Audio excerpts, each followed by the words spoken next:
Hello, hello, happy Thursday. I am Meredith. I am here with our message for the 4th of January, 2024. We're using Sawyer's Path Tarot for our message today, tuning into the energy atmosphere. We have the sun in Capricorn, the moon is in Libra, and Uranus is retrograde. So what's going on out there in the divine all? What's on offer to us? Our first card is Two of Cups. Oh, nice. One of my favorite cards in tarot. This is an ever-expanding and deepening bond, and it brings the message of showing up in the way you desire to be met.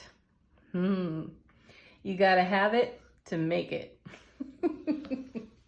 So yeah, bring your best self. Bring your most heart-centered, grounded, knowledgeable, enthusiastic and inspired self to the moment, and you will be met in just that way, which expands the bond within self relationship, being able to trust oneself. And yeah, right? That's exciting, isn't it? Because this is where others are going to meet you. You know, I had a conversation with one of my closest friends the other day, and she had been given some information that was very judgmental about her and her lifestyle. And it was really a whole lot of horseshit. And there was this whole discussion between the two of us on how to navigate that in a way that is in spiritual integrity. And really what we arrived at was this was an opportunity to really strengthen her own energy. Because when you make a decision and you maintain all the decisions that you make, right? You stand behind them, you stand in your integrity within your choices for yourself. There comes a point at which that resonates a frequency and a vibration that other people will not cross. You know, it's kind of an unseen, unspoken boundary. So her decision was to strengthen herself, recognize that that's someone else's opinion of her situation, and that person's opinion is coming from a space of fear and overprotectiveness of self being projected onto someone else, and putting someone else's self-responsibility, you know, on my friend. It's not her responsibility to tend to any of these things that are being judged by another individual. And so the best thing she could do is strengthen herself, strengthen her own resolve. And she's chosen to say nothing and take no action. And that has sent out a frequency of a new spiritual boundary, because she's strong within her self relationship. She could have allowed that conversation to weaken her, make her think that she needs to make changes to pacify and make everybody else comfortable. And no, that's not the right answer. Where is she comfortable? What's going on in her world? And why is that person's sense of urgency an emergency for her? It isn't. So show up in the way you desire to be met. Broadcast your spiritual integrity and welcome the moments where someone else's fearful, judgmental opinion could show you where you require more inner strength. It'll move mountains in your world. Yeah. Let's see what's next. Oh, yeah. See, how beautiful is that? You gotta love these cards. Seriously, there's the Nine of Swords. This is one of the biggest cringers in tarot, above and beyond the Death card, right? Or the Devil card even, because this is one's own self-imposed prison where, you know, we overthink, overanalyze, the paralysis of analysis, right? So just in that scenario I shared with you moments ago, this is where my friend could have gone, right into the Nine of Swords. Oh my goodness, what should I do? Everyone's unhappy. They don't approve of the way I do this, that, or the other thing. Who cares? That's not your issue. That was not her issue. She conducts her life really quite well, as a matter of fact. So that must be threatening to other people, so much so they feel that they have to leverage an opinion about making them more comfortable. What could she do to make their life better? It's not about them. So I like this. I love that we have the Two of Cups sitting right here and the Nine of Swords sitting right next to it.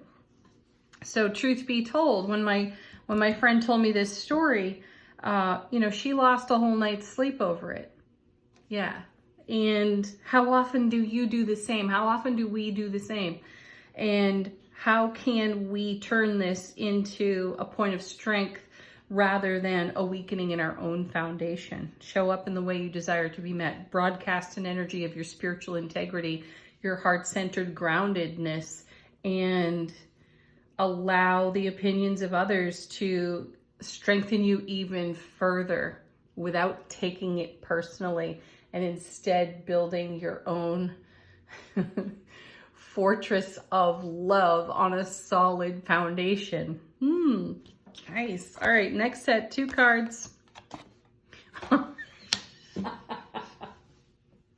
We've been card witching this whole week. I've been card witching this whole week. I speak it, I say it, and then it shows up. So here we are. Hello, Scorpio. Thank you, Death card. This is transformation. So that one little story that I shared, you know, is the same little story that each of us experiences in a variety of ways.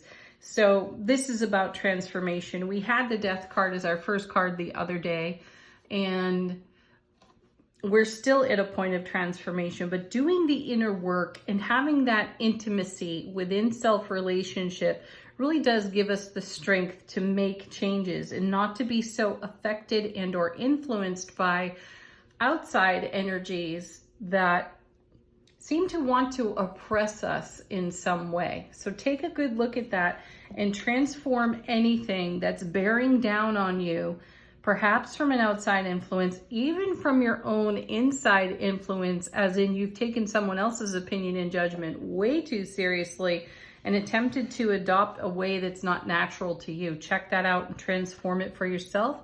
And this card is accompanied by the Ace of Wands coming back for a second time this week as well. So use your fire, your creativity, passion, motivation, all of your skill and your talent within self-relationship, and leverage that on your life experience and transform the boundaries set for you by others, for you by social or cultural expectations. Challenge that for yourself and adjust your sails in a way that bring you the greatest fulfillment and happiness. Yeah, and do it without hesitation. There's the wonderful Knight of Swords. I love this knight. He gives me a giggle every time I see him. He's the one that is super efficient and deliberate about getting from point A to point B.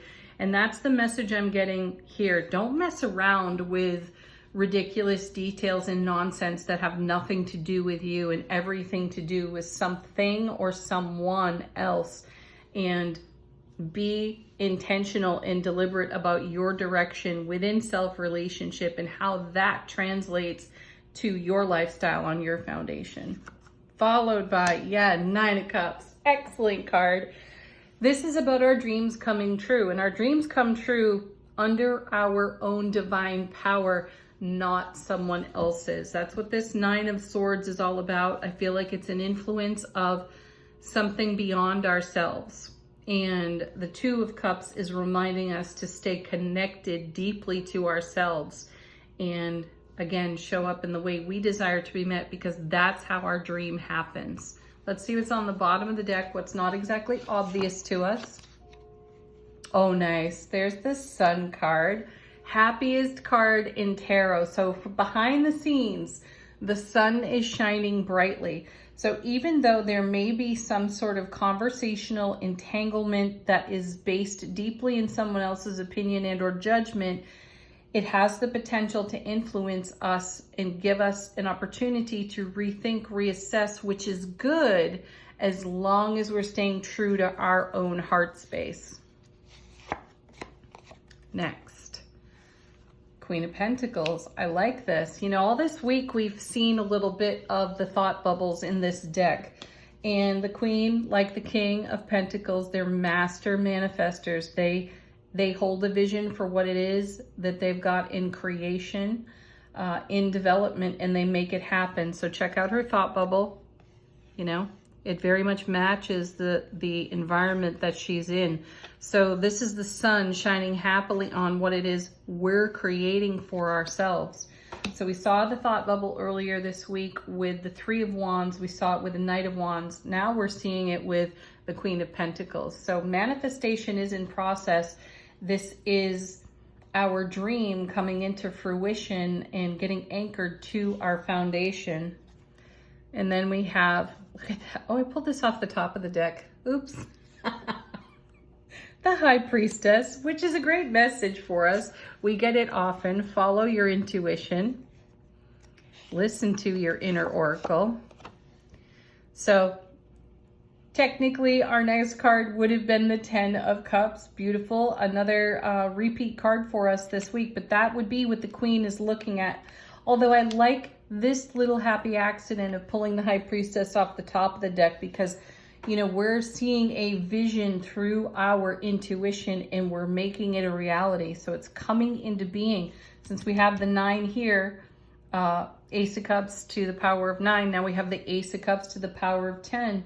So there's a lot of development going on in our manifestations. Let's not be derailed by old anxieties, fears, or the anxieties and fears of other people projected in our direction.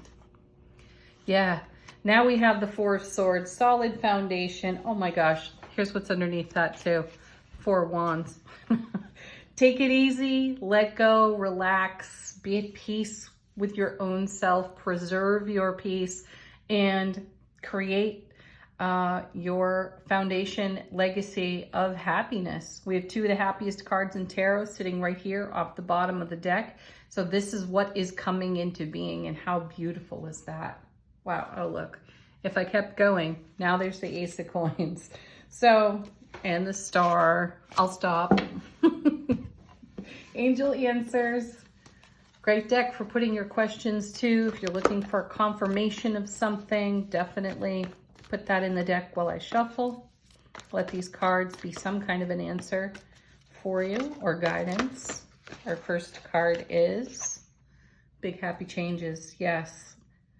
Follow your true north and preserve your peace, as I said before, and honor your self-relationship. There may be contrast, there may be conflict that comes, you know, into our realm for consideration, and allow it to be just that, consideration, so that you can make some new choices and decisions and transformations. Next card. Remain positive. You know that's the fuel. That positivity is the fuel. It moves everything for us. It gives everything momentum in the near future. So this kind of energy is with us for, you know, a fashion. I don't know how much time exactly.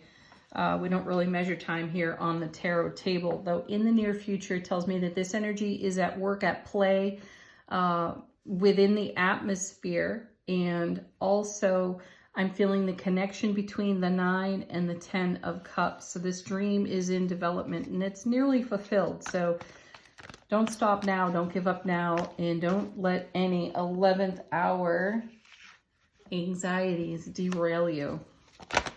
One more. There it is. Listen to your intuition. Perfect. Follow that.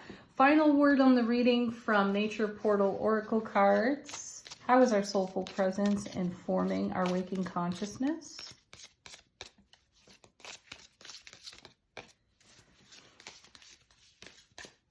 We have a hammerhead shark. Be an unstoppable force for your own divine love. Is that hammerhead shark going to stop for anything? Probably not. So take a page out of this creature's book and never quit, never give up, and stay fueled by your own positive energy and the messages of your intuition. Peace, love, joy, happiness. Have a beautiful day. Namaste, everyone.